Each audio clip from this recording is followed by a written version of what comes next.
Good morning po sa bawat isa. Ayan, bigyan niyo po ng masiglang good morning, happy Lord's Day, yung ating pong mga katabi. Ngitian niyo po at para mahawa po at hindi makatulog po. Delikado po, ora de peligro daw po ang mga ganitong ano po. Pagkakataon kapag nagpi-preach daw po at ganitong malamig, ay pwede po makatulog. Kaya bantay-bantayan niyo po. Kada lipat po ng points natin, bantayan niyo po yung nasa kaliwa sa kanan niyo. Baka naka ano na po, nakapikit na po eh. At hindi naman po lingid sa kaalaman po natin na meron po tayong dinaranas po sa ating buong bansa na isang malaking bagyo. Kanina po ipinag-pray po natin yan. Pero mamaya din po pagtapos po ng ating preaching, ng message po ng Panginoon ay papanalangin din po ulit natin yan. Sa ganun po ay hindi po siya makapaminsala ng malaki at hindi po magkaroon ng malaking pinsala po sa ating bansa. Maraming salamat po sa pagbabasa ng salita po ng ating Panginoon na matatagpuan po sa chapter 6, Ephesians chapter 6. At ito po yung huling portion po natin nung tinatawag po nating how to handle Christian relationships. So, sa umaga pong ito, mga kapatid, ang ating pong title ay Working for the Lord. Nung nakaraan po ay yung Building a Godly Home. Nakita po natin kung paano ipinakita po ng ating Panginoon yung mga relationship natin towards our family, sa mga mag-asawa, towards God, sa church, at maging sa isang Kristiyano pamilya. At dito po, ang tinatalakay po ni Apostol Pablo ay yung relasyon ng isang alipin sa kanyang amo.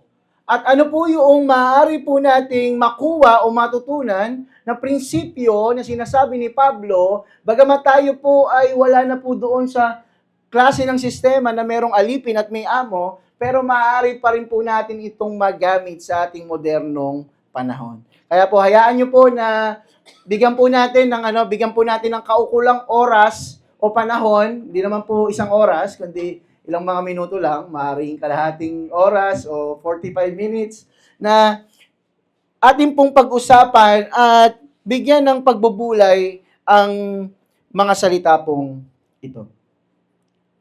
Meron pong isang janitor noong 1960s nung panahon po na kung saan yung meron pong tinatawag na, kung familiar po kayo, Cold War between Russia and America. At yung Cold War na ito, isa sa mga, syempre po, nagpapataasan po sila at nagpapabilisan po sila kung sinong unang makakapunta sa buwan.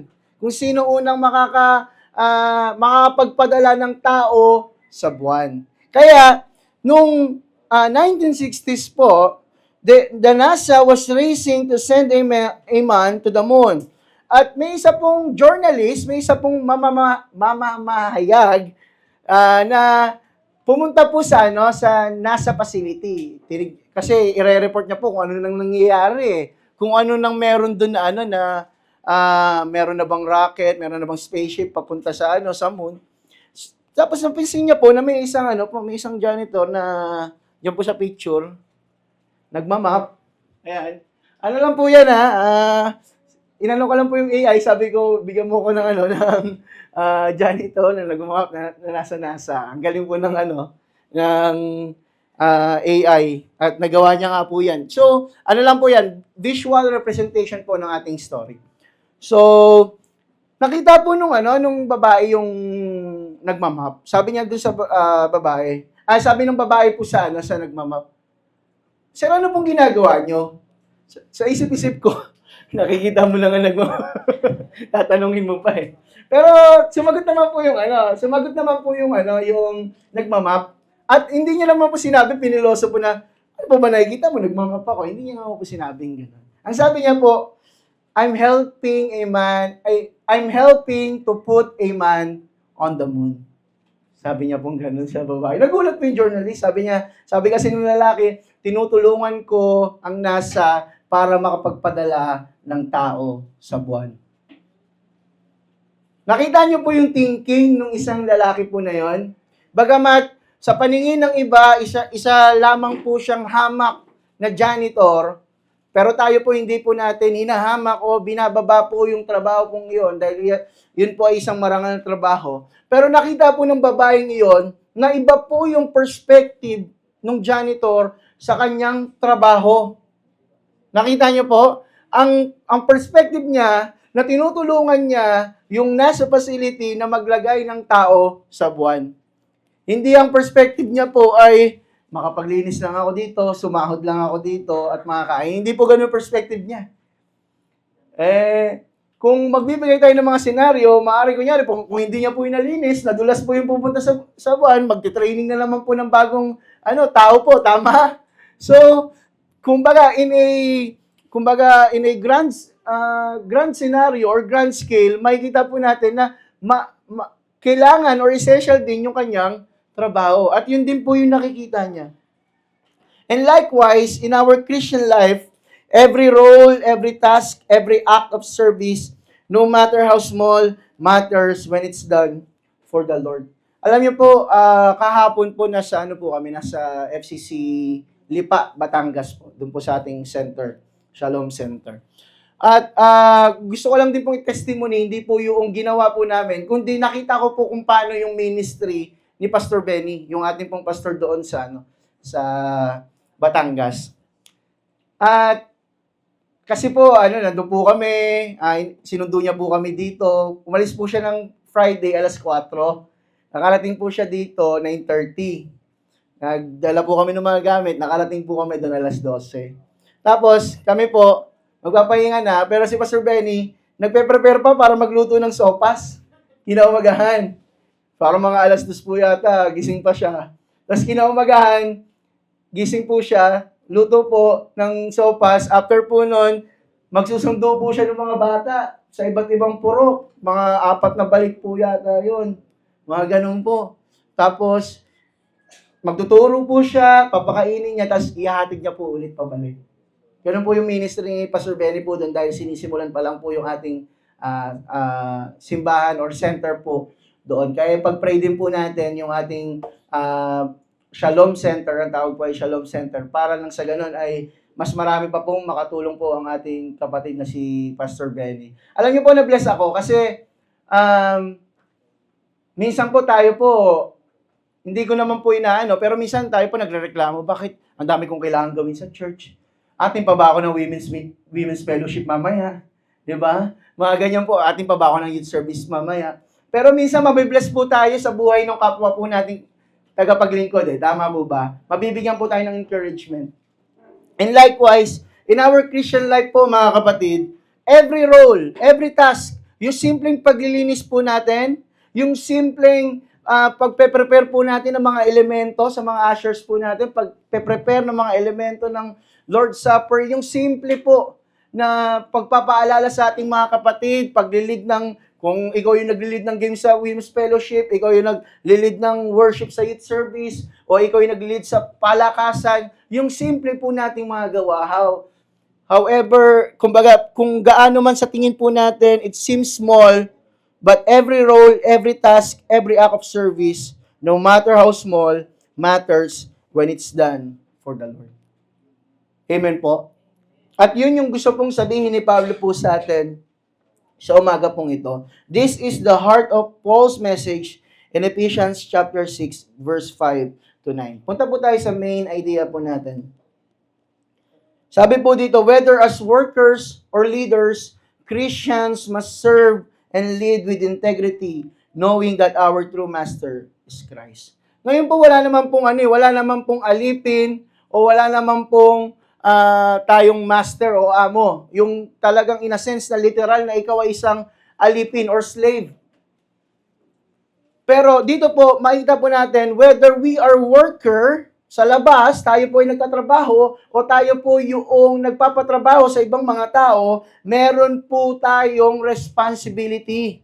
Hindi lamang po sa loob ng church, kundi sa bawat workplaces po natin, meron po tayong responsibility. Whether you are an employee or an employer, or ikaw ay businessman, meron po tayong responsibility. Hindi po natin pwedeng paghiwalayin yung ating buhay bilang isang mananampalataya sa loob ng iglesia at ating buhay sa labas. So sabi po dito, slavery on its context, paliwanag lang po natin kung bakit merong mga pag-aalipin during the Roman times. In Roman society, slavery was widespread. Historians estimate that 1/3 of the population were slaves. Slavery in that era was not based on race, but on economics. Alam niyo po, during that time, though somehow parang 50-50 po or mataas yung chance na it is based on race, o madalas po dahil yung Roman Empire, may mga nasasakop po silang mga bansa, mga nation, automatically po, yung mga nasakop nilang bansa ay alipin na po nila. Nagets niyo po ba? So pag nasakop ang bansang Pilipinas, kunyari po during that time, nasakop tayo ng Roma, kung sakali po na umabot dito yung Roman Empire, tayo po ay magiging alipin po nila. At tayo po ay wala na po tayong kalayaan na magdesisyon para sa ating mga sarili. So in their time, hindi lamang po ganon yung kanilang ganon yung kanilang estratehiya, kundi sa kanila po, kumbaga, kaya sila nag-aalipin dahil nga naman para mas mapadali yung kanilang buhay. Meron pong mga alipin sa kanila na household servants, ayun po yung pinaka sabi natin common na ginagawa, yung mga katulong po sa bahay nila, naglilinis po sa bahay nila, but meron pong mga alipin na mga tutor, mga teacher during that time. At meron pong mga craftsmen, mga magagaling sa paggawa ng mga woodworks. Or meron pa pong mga manager. But slaves on their time had limited rights. At dito po sa Bible, never pong in-endorse ni Paul ang slavery. Never pong sinabi ni Paul na tama yung slavery. Pero dahil nandun na nga po sa society nila, yung slavery, hindi naman po kagad kayang i-abolish yung slavery. Kaya ano po yung prinsipyo na pwede niyang sabihin sa mga Kristiyano na merong mga alipin during that time. Yun yung dilema po doon. Yun yung mahirap pong i-balance during that time. Alipin ko ito, pero kapatid ko ito sa pananampalataya. Paano magkakaroon kami ng maayos na relasyon kung ang tingin ko sa kanya ay isang alipin at isang kapatid sa pananampalataya? So, doon po nagkakaroon ng dilema. At inayos po ni Pablo yung thinking or prinsipyo patungkol po doon. Sabi po dito, he transformed the relationship between master and servant by pointing both to Christ as the ultimate master. He elevates the dignity of work, calling both the worker and the employer to live under the lordship of Jesus. Next slide po. Sabi po dito, in the broader context, Paul discusses Christian relationships, which is atin pong diniscuss yung nakaraan pagdating po sa ating mga mag-asawa po, wives and husbands, children and parents, at ngayon po, slaves and masters. Showing how the gospel transforms every part of life through mutual submission and Christ-like love. Hindi naman po sinabi ni Pablo sa mga alipin, dahil pinalaya na kayo ng Panginoon, malaya na rin kayo sa inyong mga amo. Hindi rin naman po sinabi ni Pablo sa mga may alipin, yung mga Kristiyano may alipin, na malaya na sila, yung mga alipin nyo. Kundi, itinaas niya po parehas yung level na dapat magkaroon sila ng isang Kristiyanong relationship. At yun po ang mas mahirap during that time. Na yung dati mong alipin, tignan mo bilang kapatid mo sa Panginoon. Today, paano po natin siya translate po sa atin? Dahil wala naman na pong alipin during our time. Most of us are not literal slaves. Next slide po. Or masters. Wala naman pong ang tawag master. Wala naman po, di ba? Siguro sa trabaho po, mga boss, di ba? Tama po? O mga ano po natin, mga CEO po. But yet these principles apply directly to our workplaces, schools, ministries, and homes. Yung mga employees or workers stand in the place of the bondservant. And employers, supervisors, or leaders represent masters. So, tinuturo po ni Pablo sa atin kung paano po tayo mamuhay ng may pananampalataya sa ating pong mga trabaho, sa ating pong mga eskwelahan, at sa ating pong mga bahay. Lalo na po sa ating trabaho. Sino po dito yung may mga trabaho po sa labas? Huwag na po kayo magtaas ng kamay. Kumbaga, kino-confirm ko lang po. Di ba may trabaho po tayo sa labas? Ang point number 1 po ni Pablo dito is serve diligently as to the Lord, not to men. When we are serving diligently, mga kapatid, hindi lang po yan sa loob ng iglesia, kundi sa labas din po. Kung excellent ka sa loob, excellent ka kay Lord, dapat maging sa trabaho po natin, excellent po tayo. Amen po ba? Sabi po dito, Ephesians chapter 6, verse 5 to 7, slaves, obey your earthly master with respect and fear and with sincerity of heart, just as you would obey Christ. Obey them not only to win their favor when their eye is on you, but as slaves of Christ, doing the will of God from your heart, serve wholeheartedly as if you were serving the Lord, not people. Next slide po.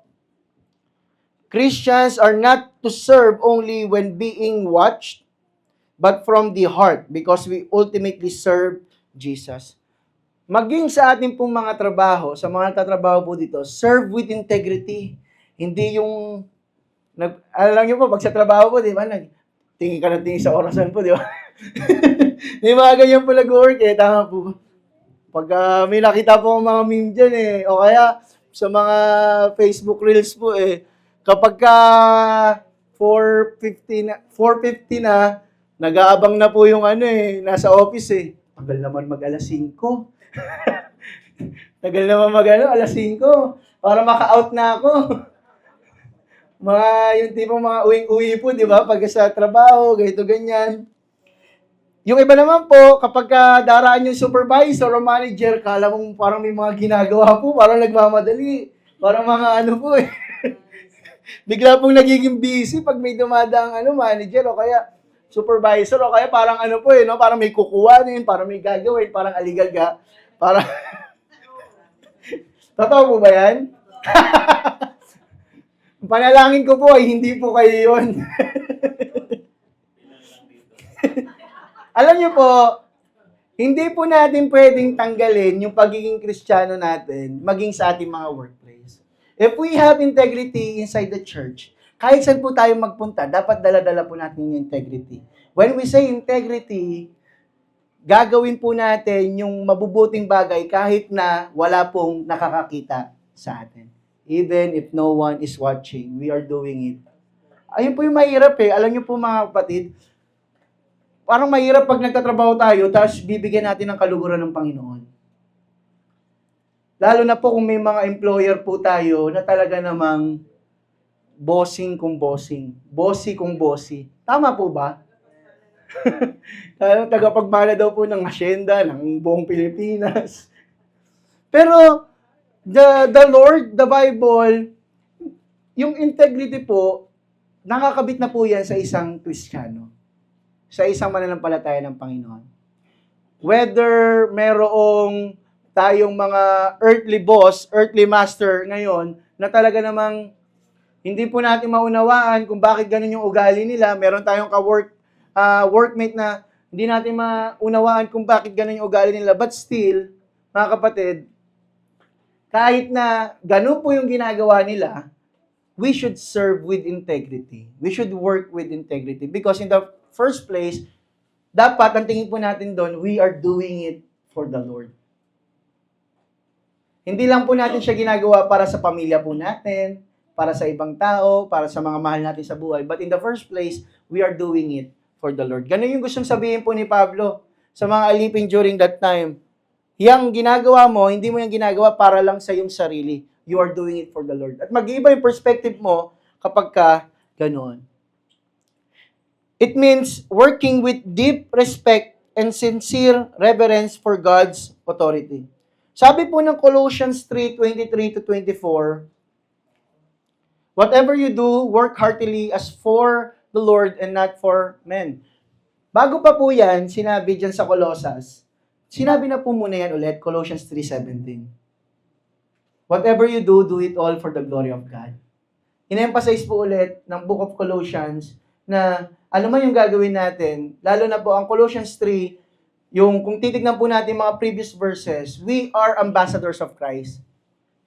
At bilang ambassador, hindi po tayo ambassador sa loob ng church. Kasi lahat po tayo dito representative, tama po ba? Pag lumabas po tayo, doon po tayo nagiging representative ng Panginoon. At ang tanong ko po sa bawat isa, nare-represent po ba natin ang Panginoon sa ating mga workplace, sa ating mga school, sa ating pong mga businesses? Are we reflecting the image of Christ? Christ-likeness po sa kanila? Kayo po ang makakasagot po niyan, mga kapatid. Alam niyo po, parte na po ng isang Kristiyano yung pagiging excellent sa lahat ng bagay. Tama po ba?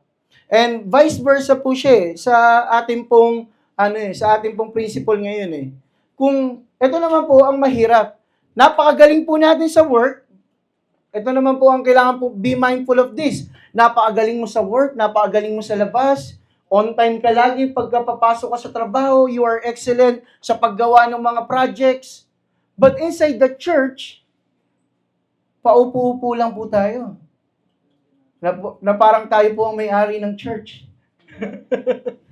Vice versa po siya, yung principle po na ito Dapat po yung excellence po natin sa loob ng church, magmamanifest po siya sa labas. Mga kapatid. So, both ways po siya. Hindi po pwedeng magaling ka lang sa labas, hindi ka magaling sa loob. Hindi rin po pwedeng magaling ka lang sa loob ng church at hindi ka excellent sa labas. Balance po dapat siya. Naiintindihan po ba natin? Amen po ba? Na dapat, kung gaano po tayo nagsasabi pagdating sa work natin, hindi pwede na pagdating sa work na to. Hindi pwedeng, hindi ko maibigay yung 100% ko sa project na to. Baka kasi hindi ako ma-promote. Tama po ba? Mga ganyan, may mga promotion. Pero pagdating sa loob ng church, ay, pwede na yan. Pwede na tong pwede na tong gawin, pwede na tong ministry na to, pwede na tong project na to. Mga kapatid, kung tayo po parang aligaga pag nasa trabaho, aligaga po tayo magpasa ng projects natin, pero pagdating sa church, para po tayong complacent, ayahay, sorry for the term mga kapatid, but pagdating po sa Panginoon, hindi po pwede na. Amen po? We need to be excellent. At dapat nagtatranslate din po yun sa labas. Ganun po dapat ang process, hindi rin pwede na. Kahit sa mga kabataan po natin, hindi pwede na pag gumawa ng project. Hindi pwede na kapag ka nag-exam. Hindi pwede na kapag nag-review. Ganon din po sa ating mga workplace. Hindi pwede na kapag ka binigyan ka ng project. Go extra mile, sabi nga po nila. Kasi makikita at matatouch po natin yung mga taong nakakita sa atin. Next slide po. For modern-day believers, this means being the kind of employee or student who give their best effort whether or not someone is watching. Work becomes sacred when done with a God-centered motive. Tingnan nyo po, baguhin nyo po yung perspective po natin. Pag magtatrabaho po tayo, pag tayo po ay nasa eskwelahan, baguhin po natin. At makikita nyo po yung blessing ng Panginoon sa ating po mga buhay kapag ganun po yung ating thinking. Sabi po ni Matthew Henry, the service of servants is acceptable to God when it springs from a principle of obedience to Christ. Nagiging acceptable po yung ating service, ating paglilingkod sa ating Panginoon, kung ito po ay gagawin natin ng may pagsunod po sa ating Panginoong Hesus. Kung tayo po ay narinig po natin ito ngayon, ay sinabi ni Pastor, kailangan galingan ko sa workplace ko, gagalingan ko nga. Ganito, ganyan. Pero wala naman talaga sa puso mo yung pagsunod sa Panginoon, wala rin po yung saysay. Pero nagkakaroon lang po ng nagiging acceptable po ito sa Panginoon if it is done with obedience to Christ. So, ang tanong po sa atin, ito po ang mahalagang tanong. Sa mga nagtatrabaho, sa mga nag-aaral, sa mga nagbi-business, Do I treat my job or studies, tinatrato ko ba yung aking trabaho o aking pag-aaral as an act of worship to God? Baka akala po natin ang pagsamba ay nandito lang po sa loob ng church. Ang pagsamba po ay pwede natin ibigay sa Panginoon kahit tayo po ay nagtatrabaho sa labas. Kahit yung simple pong paggugupit. Kahit yung simple pong mga businesses po natin. Nabibigyan po natin ng karangalan ng Panginoon if we are doing it excellent. With excellence, mga kapatid. If Jesus were my direct supervisor, ito po, kunyari po, ang direct supervisor mo sa trabaho si Jesus. Ayan po, ayan. Pero, pastor, hindi naman si Jesus eh. Parang yung kabila eh. Parang si Satan po yung ano eh. Pero kung si Jesus yung supervisor mo, would you serve differently? Magbabago ba yung paglilingkod mo? Alam niyo po, let us be faithful in small tasks, let us work with honesty, and let us serve others as if serving Christ Himself. Number 2 po, mga kapatid, remember that God rewards faithful service. Sinabi po ni Pablo dito, na yung mga tao, mga Kristiyanong nagtatapat, ay may pagpapala sa Panginoon. Ulitin ko po, parang hindi po kayo excited eh. Yung mga tao pong nagtatapat, hindi lang po sa paglilingkod sa loob ng church ha, yung mga nagtatapat sa kanilang pag-aaral, nagtatapat sa kanilang mga workplace, nagtatapat sa kanilang mga businesses, meron pong gantimpala o pagpapala sa Panginoon. Amen? Amen. Yun po yung sinasabi po dito ni Pablo. Next slide. Because you know that the Lord will reward each one for whatever good they do, whether they are slave or free. Ano man yung bagay o mabubuting gawa na ginawa po natin ay may pagpapalang kapalit sa ating Panginoon.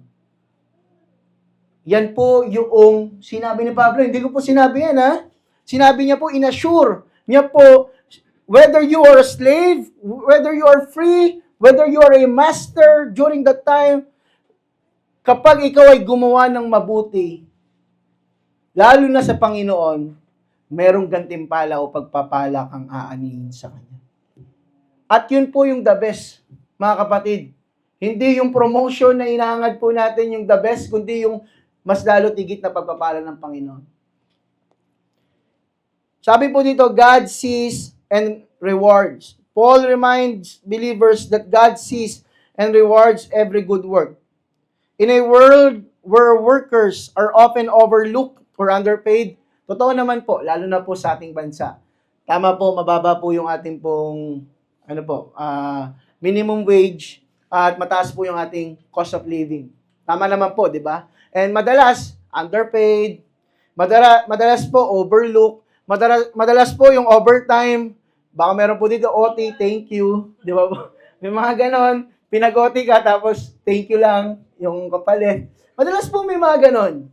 But still, if our perspective at binigyan po tayo ng pag-asa ni Pablo, our ultimate reward comes from the Lord, not our position or paycheck.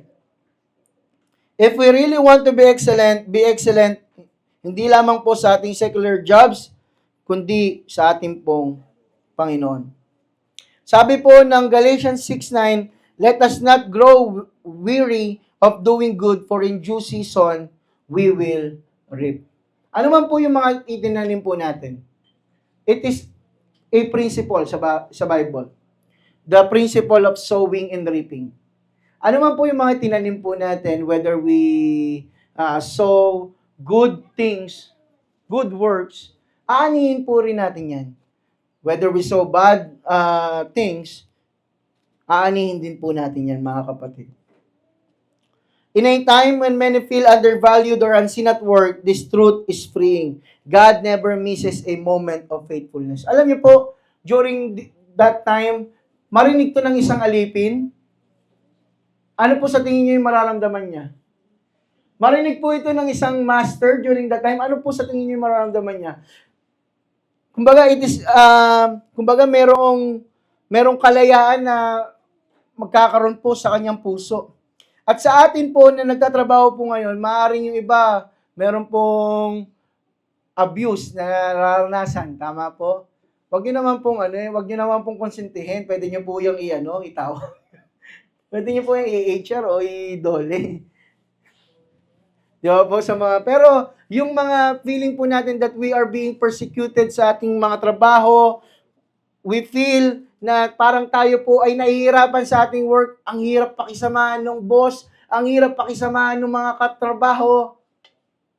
Pero sasabihin mo kay Lord, Lord, gagawin ko to not for them but for you because I want to give glory to you even in my workplace. Amen? Even in the places na mahirap ibigay yung kaluguran ng Panginoon, I will do it, Lord, for you. And that is real serving. Real service sa ating pong Panginoon. Amen po ba? Hindi po tayo nakakulong lang dito sa loob ng church, kundi sa ating mga workplace, sa ating mga school, and sa ating mga businesses. Sabi ni John Stott, the Christian's motive in work is neither greed nor ambition, but a grateful desire to please and glorify God. Lagi po nating narinig yan. Lagi pong sinasabi ng mga teachers natin, Soli Deo Gloria. Pagka lagi po nating binabanggit na to God alone be the glory, even in our workplace, hindi po greed o ambition ang magbibigay sa atin ng motivation, kundi ang desire to please the Lord. Point to ponder po natin mga kapatid, do I still give my best when no one acknowledges my effort? May ito po, aminin na po natin, we want, words of affirmation. Tama po ba? Uy, ang galing mo naman. Diba? Para mas lalo po tayong ginaganahan. Tama po ba? Uy, ang sipag-sipag mo naman. Lagi kang early bird, early pumasok sa trabaho. O kaya, kahit sa loob po ng church. Uy, ang ganda naman ng dress mo. Sasabihin po sa iyo. Kaya every Sunday po, namimili ka na ng magagandang dress eh. Tama.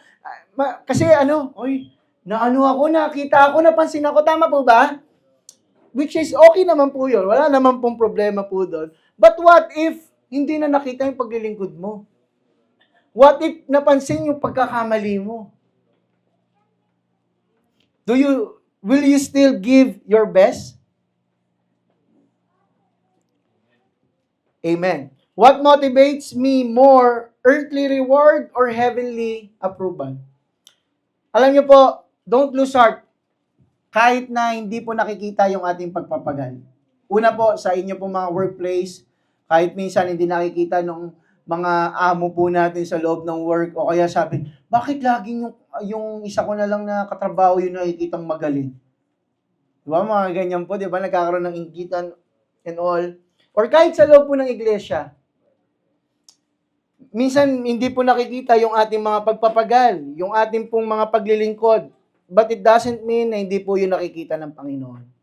Lahat po, whether you are in the workplace, you are in the church, lahat po ng pagpapagal na ginawa para sa Panginoon, wala pong sayang po doon. Amen? Lahat po yun nakikita ng Panginoon. Yung simple natin pagtulong, even the smallest act na gagawin natin, if we will do it for the Lord, it will never go in vain.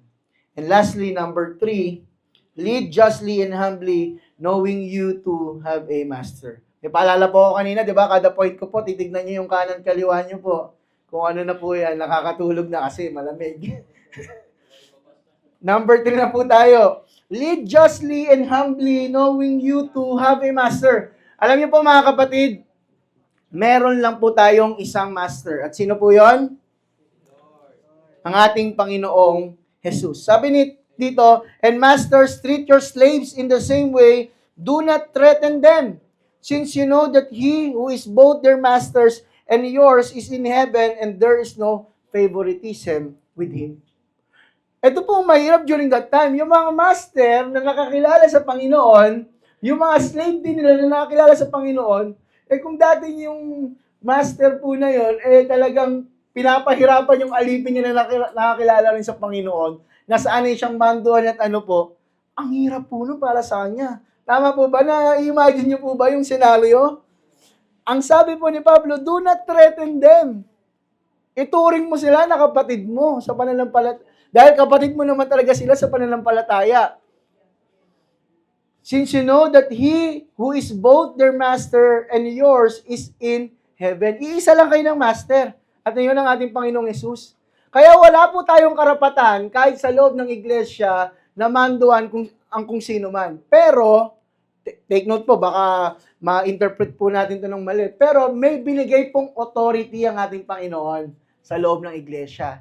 Tama po ba? Kaya naman, sinabi niya, kahit yung mga leaders, yung mga masters, or yung mga leaders sa loob ng church, meron din silang responsibility na dapat gawin. Ano po yon? To be humble. Kasi lahat po tayo may iisang master. Though tayo po sa loob ng iglesia, may mga sinusunod po tayong authority para po magkaroon ng order sa loob ng church, but still, we have one master, ating Panginoong Yesus. Hindi po ang pastor, hindi ang elder, kundi ang ating Panginoong Yesus. Ang sinasabi po ni Pablo dito, next slide, equality under Christ's lordship. He warns against threats and harshness, reminding leaders, you too have a master in heaven, and He shows no favoritism. Kung tayo po, sa trabaho po natin, may mga under po tayo. Tama po? Maaring sa trabaho mo, may mga under ka. Maaring sa workplace mo, ikaw ay isang leader. Huwag naman po tayong maging katulad pa ng mga tao na nasa labas na talagang kung makapagsalita, nakala mong siya yung may-ari ng kumpanya. Tama po? O kung makapagsalita, sobrang sasakit. Nakala mong siya yung nagpapasahod. Mga ganun po ba? Huwag naman po tayo maging ganung klase ng katrabaho. Because we too have a master in heaven and He shows no favoritism. And that was a radical statement in the ancient world. Paul establishes a new foundation. Kung dati ang tingin mo, sa kanila, ang tingin mo sa kapwa mo Kristiyano na alipin, ay alipin lang talaga, pero pagdating po sa kaharian ng ating Panginoon, we are all equal under Christ's lordship. Ang sabi po ng Colossians chapter 4 verse 1, Masters, treat your bondservants justly and fairly. Next slide po. For today's leaders, kung ikaw ay leader, manager, parent, o maging ikaw ay isang anak, Paul's words call for humble leadership and compassionate authority. Maging humble po tayo. Kahit nasan man po tayong lugar. Kahit ano man po yung position po natin sa buhay, we should be humble and we should have compassion sa ating pong mga kapatid. Alam niyo po yung Cadbury na na chocolate? Alam niyo po yung Cadbury na chocolate? Sino pong mga may favorite po na? alam po. Yung po nun, yung founder po nun, si George Cadbury, ay yung kanyang mismong kumpanya ay may Christian values. Inilagay niya yung kanyang buong kumpanya sa Christian values. At sa kanya, portion nung mga kikitain po ay para makapag-build ng house, makapag-build ng school, mga parks for his employees. At ang sabi niya po, a business can be run to honor God and bless people. Translate niya po, maging sa business niya yung Christian values na pwedeng ang business ko makapagbigay ng glory sa Panginoon. Alam niyo na po, kada bibili po kayo ng Cadbury, may natutulungan po kayo ngayon. May mga nagkakabahay po, di ba? Sabi po ni William Barclay, the Christian master must remember that his authority is not for privilege, but for service. Ang tanong po sa atin, how do I treat those under my authority? Paano ko tinatrato yung mga taong nasa ibaba ko? Ayan. Paano po? Sige nga po, mag-self-assessment po tayo. Paano ko tinatrato yung aking mga anak? Paano ko tinatrato yung mga nasa baba ko pagdating sa trabaho? Paano ko tinatrato yung mga, kahit sa school po, kung ako ay isang leader, paano ko tinatrato yung mga member ko? Pagka binigyan tayo ng authority, hindi sa loob po ng church, sa labas paano ko sila tinatrato? Do I treat them with the love and compassion of the Lord and with humility, or hindi po? Would those I lead describe me as Christ-like in my leadership? Kung ako po ay pupunta sa inyo pong workplace, kung lang naman po kung ako po ay pupunta sa inyong workplace at tatanungin ko po ang isa nyong katrabaho, kunyari po si Ana na lang po, pwede mo bang i-describe kung anong klaseng katrabaho si Ana? Ano po kaya maririnig ni Pastor Eman? Kung ang inyo pong lingkod ay pupunta po sa inyong trabaho, sa inyong businesses, o kahit sa mga kabataan, pupunta ako sa school. At tatanungin ko ang inyong mga klase, paano mo i-describe si Brother Ronald? Ano kaya pong maririnig ko po sa kanila? Sa gulat po kayo, pumunta po talaga. It is just a reminder to us na nakikita pa rin po ba yung Christ-likeness sa atin sa labas ng church? Are we still being excellent pag nasa labas po tayo ng church?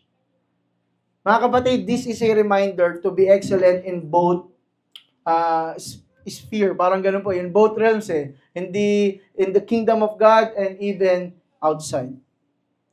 For our conclusion po, mga kapatid, kalabitin nyo na po yung mga katabi nyo, conclusion na po. Paul's message to servants and masters speaks clearly to us today. Isa lang po ang true master natin. At sino po yon? Si Christ. And our real workplace is the kingdom of God. Tandaan po natin, kung may workplace ka sa labas, may trabaho ka sa labas, may eskwela ka sa labas, but still, meron kang isang responsibility, and that is the kingdom of God. At sa moment po na ito, gusto ko pong gamitin yung time para i-introduce po sa atin yung ating tema for next year. Alam niyo po, binaba ko na po ito sa ating mga leaders.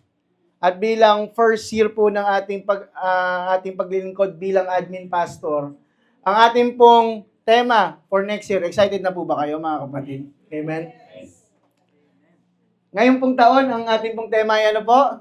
Building up for Christ's glory. Next year po, ang ating pong tema ay, hindi po, kasi rebuilding, building. Hindi na, wala pong building pero mapapatayo po tayo ng building. Amen? Ang ating pong tema ay advancing God's kingdom. From rebuilding to advancing, moving forward for God's glory. Advancing God's kingdom. Ayun po itandaan nyo. Ulitin nyo nga po. Advancing God's kingdom. Isa pa nga po. 1, 2, 3, go! Advancing God's kingdom. Kayo po nagsabi niyan hindi lang po ako yung mag-advance. Lahat po tayo mag-advance. At isa lang po ang identity ng FCC Manila. We are a church on the move. Sabihin nyo nga po sa katabi nyo, gagalaw ka gagalaw ka. Yeah. Gagalaw po tayo. We are a church on the move. Ayun po yung identity natin. Pagka nakita mo si brother ganito, on the move yan. Di ba po? Nakita mo si sister ganito, on the move yan. Kasi yan yung tema natin. Gagalaw yan. Kapag sa ministry po, sinabihan mo isang tao, ating ka naman ng fellowship, on the move yan. Sasama yan. Amen po? So lahat po tayo dito, we will advance for God's kingdom, mga kapatid. And alam niyo po, tamang-tama po yun. Bakit? 18 years na po next year ang ating church. Amen? Palakpakan mo natin ang Panginoon. Kumbaga, ano po yan? Pag sa ano na po yan? Pag 18 years old, sa babae, debo na po ng yan. So, ayun na po yung sign or time ng maturity. Tama po ba? Growth and maturity. At tayo po bilang church, dapat nandun na po tayong level, growth and maturity para sa ating Panginoon. Sabi po ng Bible, whether we are an employee, employer, student, or leader, remember, work diligently for the Lord, serve faithfully even when unseen, and lead humbly, knowing you to serve a master in heaven.